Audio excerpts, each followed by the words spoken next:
সুপ্রিয় দর্শক মন্ডলী, আমরা আপনাদের সামনে এমন একটা দৃশ্য দেখাতে চলেছি। এটা দেখুন দাদা, এই যে বিমান যাচ্ছে দাদা। এই বিমানে করে আমাদের প্রধানমন্ত্রী শেখ হাসিনা বাংলাদেশ থেকে দিল্লিতে গিয়ে পালিয়েছে। আমিও চট করে ঢুকে পড়েছি বাংলাদেশে। আমি সংখ্যালঘুদের দুঃখ কষ্ট দুর্দশা দেখার জন্য এখানে এসেছি। এসার পর দেখেছি যে এই যে দেখুন, এই যে ছোট ছোট ঘরগুলো দেখতে পাচ্ছেন। আমি আস্তে কথা বলছি কারণ যে কোনো সময় আমার এই যে হুমকি দেওয়া হয়েছে, কুচুত করে কেটে দেওয়া হবে। আমি ভয়ে চলে এসেছি। আমি 8 তলায় এসেছি দাদা, নিরাপত্তার অভাবে আমি উপরে উঠেছি। আমার কোনো নিরাপত্তা নেই। আমাকে দাদা যদি উদ্ধার না করে আমি কোথাও যেতে পারবো না। এই যে ছোট ছোট ঘর দেখতে পাচ্ছি, উদ্বাস্তুর মতো সংখ্যালঘুরা এখানে আশ্রয় নিয়েছে। আমার মতো এরকম অসহায় হয়ে পড়েছে তারা। নিচে নামলেই আমাকে এরকম এই মোটা এই দাঁড়িয়ে সাংবাদিক মহিউদ্দিন কেন কি হয়েছে দাদা? কেন আমাকে খুঁজছেন কেন দাদা? আমি তো উপরে চলে এসেছি আপনাদের ভয়ে দাদা। আরে বাবা, তোমাকে খুঁজতেছি তো অন্য কারণে। কেন অন্য কারণ? মানে কি করেছি আমি? বোঝো নাই তুমি? কি করেছি? কি করেছো মানে তুমি বাংলাদেশ নিয়ে এই যে উল্টা পাল্টা বক্তব্য, বাংলাদেশের সংখ্যালঘুদের উপর মেরে কি তুমি বলো বাংলাদেশে এই হয়েছে ওই হয়েছে, বাংলাদেশ খানিক নিয়ে নিবা, রক্ত দিয়ে কেনা এই দেশ, একদম চোখ তুলে ফেলে দেবো।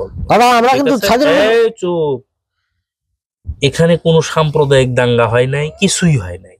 আপনি জোর করে সবকিছু দাস করে দেন। চুপ, হিন্দু খ্রিস্টান বৌদ্ধ সবাই সম্মিলিত ভাবে সুন্দর পরিবেশে থাকা হয়। এই ছোটখাটো কিছু ঘটনা একসাথে থাকলে ঘটতেই পারে, কিন্তু এখান থেকে শেখ হাসিনা পালিয়ে গিয়েছে, এটা কি মিথ্যে? এটা সংখ্যালঘু, ও পালাও, অপরাধ করলে তো পালাতেই হবে। সে কিন্তু সংখ্যালঘু। এই চুপ থাকো। আর হচ্ছে তোমার দেশের সমস্যার সমাধান করতে পারো না, বাংলাদেশ নিয়ে নাচানাচি না। আমার দেশে তো আমরা তো গরু খেতে দিই না দাদা। চুপ, তোমার দেশে সারা জীবন গন্ডগোল লেগেই থাকে, দাঙ্গা হাঙ্গামা লেগেই থাকে, সেগুলো নিয়ে বিচার আচার নাই। তুমি ই করো না, তোমাকে দাঁড়াও।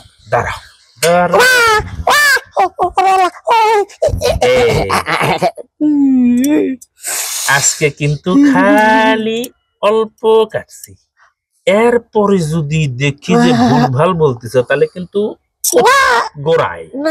না অস্তিত্ব আঘাত করবেন না। বাংলাদেশ খুবই ভালো আছে, সম্প্রীতির দেশ। আমি দেখতে পাচ্ছি কোনো দাঙ্গা হাঙ্গামা নেই। আমি ভুলভাল বলে ফেলেছি, আমাকে ক্ষমা করে দেন, ক্ষমা করে দেন দাদা। আরে দাঁড়াও, শোনো, ক্ষমা চাইবা, খবরদার আর কোন প্রকারের ভুলভাল রিপোর্ট করবা না। যা সত্য তাই বলবা, আমি ওই রিপোর্টারই তো থাকবো না, তাই বলবা, ঠিক আছে? তুমি কিন্তু খবরদার আর ভুলভাল কোনো বক্তব্য দিবা না, ঠিক আছে? নিজের দেশের সমস্যা আগে ঠিক করো।